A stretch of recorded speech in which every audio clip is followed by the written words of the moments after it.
ಆತ್ಮೀಯ ಸ್ನೇಹಿತರೆ ತಮ್ಮೆಲ್ಲರೂ ಕೂಡ ಜ್ಞಾನವಿಗೆ ಅಕಾಡೆಮಿ ಯೂಟ್ಯೂಬ್ ಚಾನಲ್ಗೆ ಸ್ವಾಗತ. ಸ್ನೇಹಿತರೆ ತಮ್ಮೆಲ್ಲರೂ ಕೂಡ ಗೊತ್ತಿರೋ ಹಾಗೆ ಕರ್ನಾಟಕ ರಾಜ್ಯದ ಸರ್ಕಾರಿ ನೌಕರರಿಗೆ ವೇತನವನ್ನು ಪರಿಷ್ಕರಣೆ ಮಾಡೋದಕ್ಕೆ ಅಂತ ಒಂದು ಏನು 7ನೇ ವೇತನ ಆಯೋಗವನ್ನು ರಚನೆ ಮಾಡಲಾಗಿತ್ತು. ಸೊ ಅದರ ರಿಪೋರ್ಟು ಇವತ್ತು 16 ಮಾರ್ಚ್ 2024ರಂದು ತಡವಾಗಿ ಸಲ್ಲಿಕೆ ಆಗಿರ್ತಕ್ಕಂಥದ್ದು ಕರ್ನಾಟಕ ರಾಜ್ಯ ಸರ್ಕಾರಕ್ಕೆ. ಸೊ ಆದರೆ ಈಗ ಇವತ್ತು ಮಧ್ಯಾಹ್ನ 3 ಗಂಟೆಯಿಂದ ನಿಮ್ಮೆಲ್ಲರೂ ಕೂಡ ಗೊತ್ತಿರೋ ಹಾಗೆ ಭಾರತದ ಲೋಕಸಭಾ ಚುನಾವಣೆಯ ಒಂದು ಕೋಡ್ ಆಫ್ ಕಂಡಕ್ಟ್ ಮಾದರಿ ನೀತಿ ಸಂಹಿತೆ ಜಾರಿಗೆ ಬರ್ತಾ ಇರೋದ್ರಿಂದ ಅದನ್ನು ಅನೌನ್ಸ್ ಮಾಡಿ ಜಸ್ಟ್ ಒಂದು ವರದಿ ಸಬ್ಮಿಷನ್ ಆಗಿದೆ ಅಷ್ಟೇ. ಬಟ್ ಅವ್ರು ಇಂಪ್ಲಿಮೆಂಟ್ ಮಾಡ್ತಾ ಇಲ್ಲ ಅಂತಕ್ಕಂಥದ್ದು ಕೂಡ ನಿಮ್ಮೆಲ್ಲರೂ ಕೂಡ ಸಾಮಾನ್ಯವಾಗಿ ಗೊತ್ತಿದೆ. CM ಸ್ಟೇಟ್ಮೆಂಟ್ ಸಾಮಾನ್ಯವಾಗಿ ಗಮನಿಸಿರ್ತಾರೆ ಎಲ್ಲರೂ. ಸೊ ಇದರಲ್ಲಿ ಈ ಒಂದು 7ನೇ ವೇತನ ಆಯೋಗದ ಪ್ರಮುಖ ಅಂಶಗಳು ಏನಿದ್ದಾವೆ ಮತ್ತು ಎಲ್ಲ ಸರ್ಕಾರಿ ನೌಕರರು ಕೂಡ ಪ್ರಮುಖವಾಗಿ ಗಮನಿಸಬೇಕಾಗಿರ್ತಕ್ಕಂಥ ಕೆಲವೊಂದು ಅಂಶಗಳಿದ್ದಾವೆ. ಎಸ್ಪೆಷಲಿ ಒಂದು 5-6 ಪಾಯಿಂಟ್ಸ್ ಅಂತೂ ತುಂಬ ಇಂಪಾರ್ಟೆಂಟ್ ಆಗಿದ್ದಾವೆ ಸಮ್ಮರಿಯನ್ನು ನೋಡೋದಾದರೆ. ಸೊ ಅದನ್ನು ಈ ಒಂದು ವಿಡಿಯೋದಲ್ಲಿ ಜಸ್ಟ್ ಬ್ರೀಫಾಗಿ ಒಂದು 5 ಮಿನಿಟ್ಸಲ್ಲಿ ನೋಡ್ತಕ್ಕಂಥ ಪ್ರಯತ್ನವನ್ನು ಮಾಡ್ತಾ ಹೋಗೋಣ. ಯಾವೆಲ್ಲ ಇಂಪಾರ್ಟೆಂಟ್ ಪಾಯಿಂಟ್ಸ್ ಇದೆ ಅದನ್ನು ಮಾತ್ರ. ಈ ಒಂದು PDF ಕೂಡ ಇದೆ, ನೀವು ನಮ್ಮ ಟೆಲಿಗ್ರಾಮ್ ಚಾನಲ್ ಕೂಡ ಶೇರ್ ಮಾಡ್ಕೊಂಡಿದ್ವಿ ಅಥವಾ ಬೇರೆ 3 ದಿನ ನೀವು ನೋಡಿರ್ತೀರಿ. ಬಟ್ ಇದರಲ್ಲಿರ್ತಕ್ಕಂಥ 3 ಪೇಜಸ್ ನಾನು ಎಕ್ಸ್ಪ್ಲೇಷನ್ ಮಾಡ್ತಕ್ಕಂಥ ಪ್ರಯತ್ನ ಮಾಡಲ್ಲ. ಬಟ್ ಅದರಲ್ಲೂ ಕೂಡ ಯಾವೆಲ್ಲ ಇಂಪಾರ್ಟೆಂಟ್ ಪಾಯಿಂಟ್ಸ್ ಇದೆ ಅದನ್ನು ಮಾತ್ರ ನಾವಿಲ್ಲಿ ನೋಡ್ತಕ್ಕಂಥ ಪ್ರಯತ್ನ ಮಾಡೋಣ. ಬಿಕಾಸ್ ಅಲ್ಲಿ ಇರ್ತಕ್ಕಂಥ ಕೆಲವೊಂದು ಪಾಯಿಂಟ್ಸು ಕೂಡ ಟೆಕ್ನಿಕಲ್ ಪಾಯಿಂಟ್ಸ್ಗಳು ಅರ್ಥ ಆಗದೇ ಇರ್ಬೋದು ಕೆಲವೊಬ್ಬರಿಗೆ. ಹಾಗಾಗಿ ಸೊ ಅದಕ್ಕಿಂತ ಮುಂಚೆ ಇಲ್ಲೊಂದು ಸ್ಯಾಲ್ರಿ ಯಾವ ರೀತಿ ವೇತನ ರೈಸ್ ಆಗಿದೆ ಅಂತಕ್ಕಂಥದ್ದು ಕೂಡ ಇಲ್ಲೊಂದು ಟೇಬಲನ್ನು ಕೂಡ ಕೊಡಲಾಗಿದೆ. ಅದು ಆಲ್ರೆಡಿ ನಿಮಗೆ ಅವೈಲಬಲ್ ಇದೆ, ನಮ್ಮ ಟೆಲಿಗ್ರಾಮ್ ಚಾನಲ್ಲು ಹಾಕಿದ್ವಿ. ಬಟ್ ಬೇರೆ ಕಡೆಯಿಂದ ಕೂಡ ನಿಮಗೆ ಬಂದಿರುತ್ತೆ, ಎಲ್ಲ ಕಡೆ ಇದು ವೈರಲ್ ಆಗಿದೆ. ಸೊ ಇದರಲ್ಲಿ ಎಷ್ಟೆಷ್ಟು ರೈಸ್ ಆಗಿದೆ, ಯಾವ ವೇತನವನ್ನು ಪಡಿತಾ ಇದ್ದವ್ರಿಗೆ ಎಷ್ಟೆಷ್ಟು ಬಂದಿದೆ ಅಂತಕ್ಕಂಥದ್ದನ್ನು ಕೂಡ ನಾವಿಲ್ಲಿ ನೋಡ್ತಾ ಹೋಗೋಣ. ಒಂದು ನಾವಿಲ್ಲಿ ಆಧಾರವಾಗಿ ಇಟ್ಕೊಂಡು ನೋಡ್ತಕ್ಕಂಥ ಪ್ರಯತ್ನ ಮಾಡೋಣ. ಸಾಮಾನ್ಯವಾಗಿ ಅಲ್ಲಿ ಸ್ಟೇಟ್ಮೆಂಟಲ್ಲೂ ಕೂಡ ಹೇಳ್ತಾ ಇದ್ರು 17,000 ಮಿನಿಮಮ್ ಪೇಮೆಂಟ್ ಇರತಕ್ಕಂಥದ್ದು, ಒಂದು ಬೇಸಿಕ್ ಪೇ ಅಂತಕ್ಕಂಥದ್ದು ಅದು 27,000ಕ್ಕೆ ರೈಸ್ ಆಗ್ತಾ ಇದೆ ಅಂತ. ಸೊ ಅದನ್ನು ನಾವಿಲ್ಲಿ ಮೊದಲೇ ಒಂದು ರೋನಲ್ಲಿ ಗಮನಿಸ್ತಾ ಇದ್ದೇವೆ. ಸೀರಿಯಲ್ ನಂಬರ್ 1ನಲ್ಲಿ ಓಲ್ಡ್ ಬೇಸಿಕ್ ಎಷ್ಟು 17,000 ಇತ್ತು, ಆ 17,000 ಇರ್ತಕ್ಕಂಥದ್ದು ಈಗ ಇಷ್ಟಕ್ಕೆ ರೈಸ್ ಆಗ್ತಾ ಇದೆ ಅಂತಕ್ಕಂಥದ್ದು ಕೂಡ ಇಲ್ಲಿ ಕೊಡಲಾಗಿದೆ. ಎಷ್ಟು 17,000 ಇದ್ದಿದ್ದು ಪ್ರೆಸೆಂಟ್ DA 42.5% ಇರೋದ್ರಿಂದ 7,225 ಆಗುತ್ತೆ. ಅದ್ರ ಜೊತೆಗೆ IR 2,890 ರೂಪಾಯಿ IRನ ಕೊಡಲಾಗ್ತಾ ಇದೆ. ಸೊ ಓಲ್ಡ್ ಇದುವರೆಗಾಗಿ ಸ್ಯಾಲ್ರಿ ಅವ್ರಿಗೆ ಬರ್ತಾ ಇರ್ತಕ್ಕಂಥದ್ದು 27,115 ರೂಪಾಯಿ ಗ್ರಾಸ್.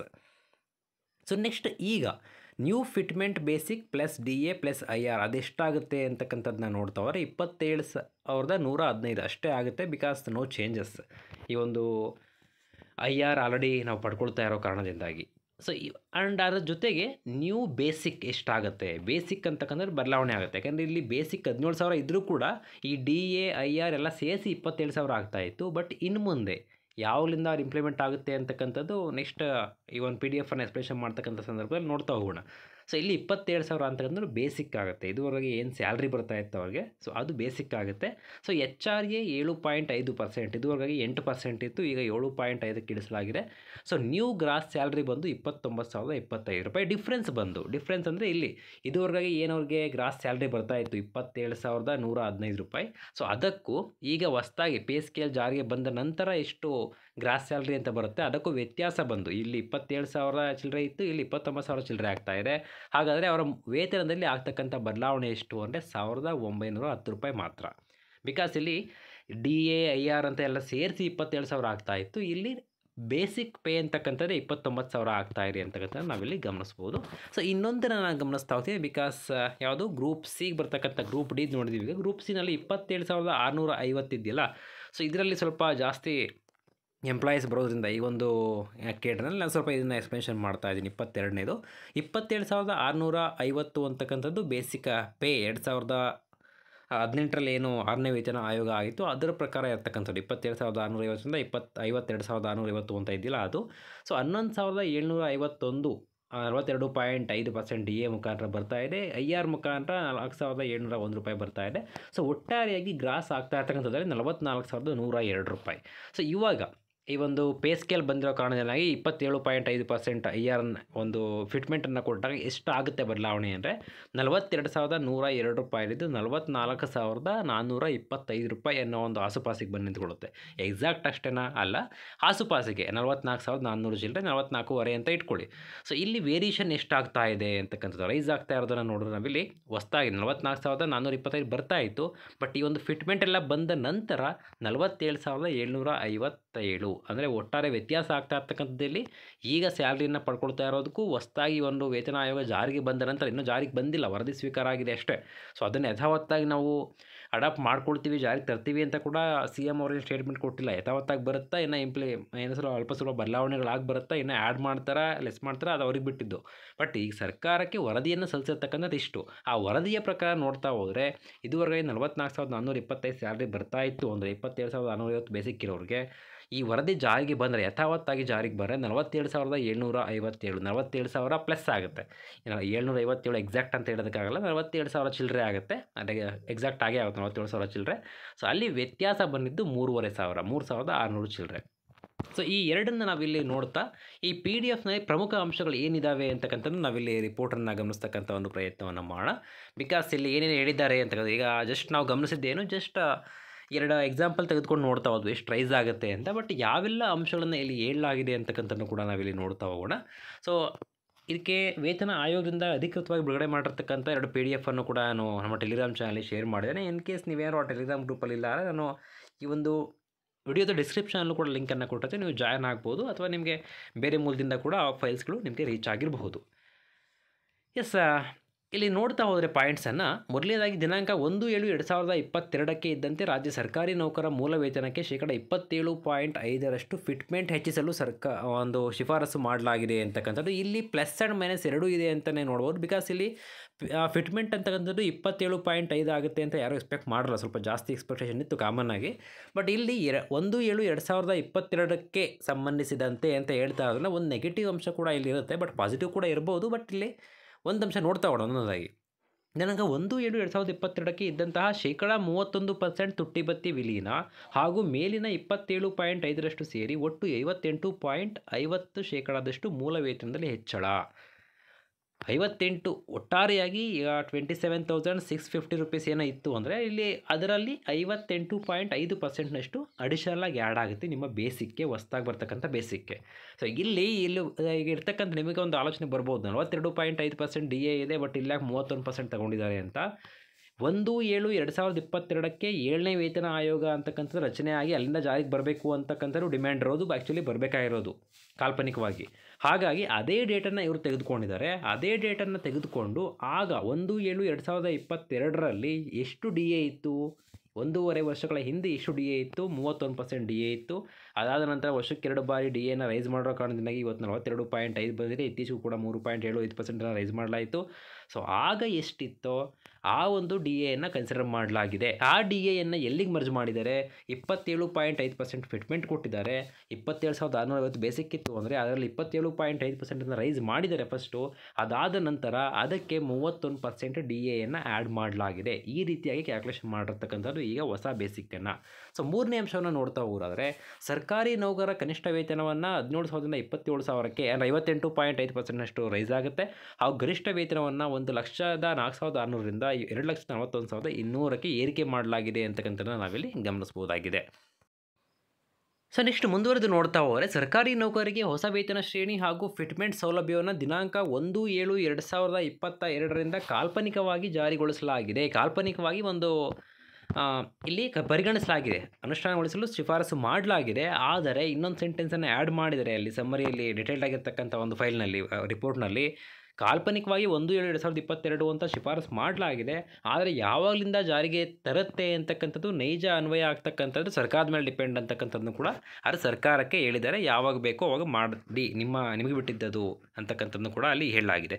ಇನ್ನು ವಾರ್ಷಿಕ ವೇತನ ಬಡ್ತಿ ದರವನ್ನು ಕನಿಷ್ಠ 400ರಿಂದ 650ಕ್ಕೆ ಅಂದರೆ ಮಿನಿಮಮ್ ಇಂಕ್ರಿಮೆಂಟ್ ಅಂತಕ್ಕಂಥದ್ದು 400ರಿಂದ 650ಕ್ಕೆ ಹಾಗೂ ಮ್ಯಾಕ್ಸಿಮಮ್ ಅಂತ 3,100 ಏನಿತ್ತು ಅದನ್ನು 5,000ಕ್ಕೆ ಹೆಚ್ಚಳ ಮಾಡಲಾಗಿದೆ.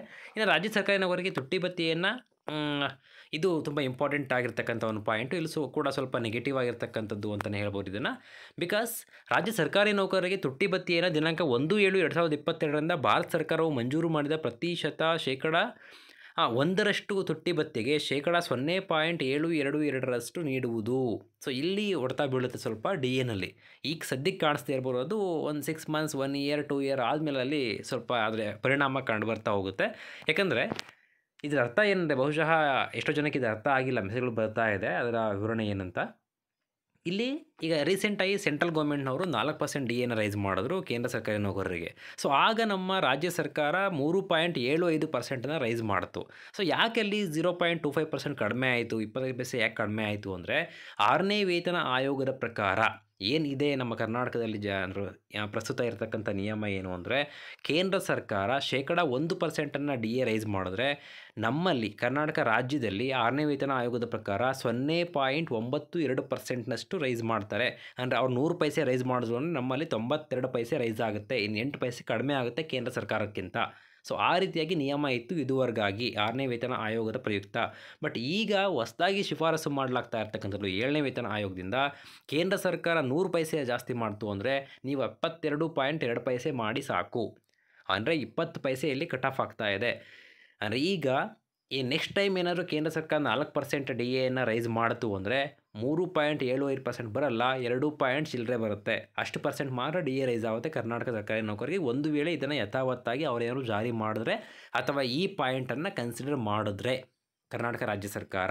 ಸೊ ಶಿಫಾರಸಂತೂ ಮಾಡಲಾಗಿದೆ. ಕೇಂದ್ರ ಸರ್ಕಾರ 1% ರೈಸ್ ಮಾಡ್ತು ಅಂದರೆ ನೀವು 0.722% ರೈಸ್ ಮಾಡಿ.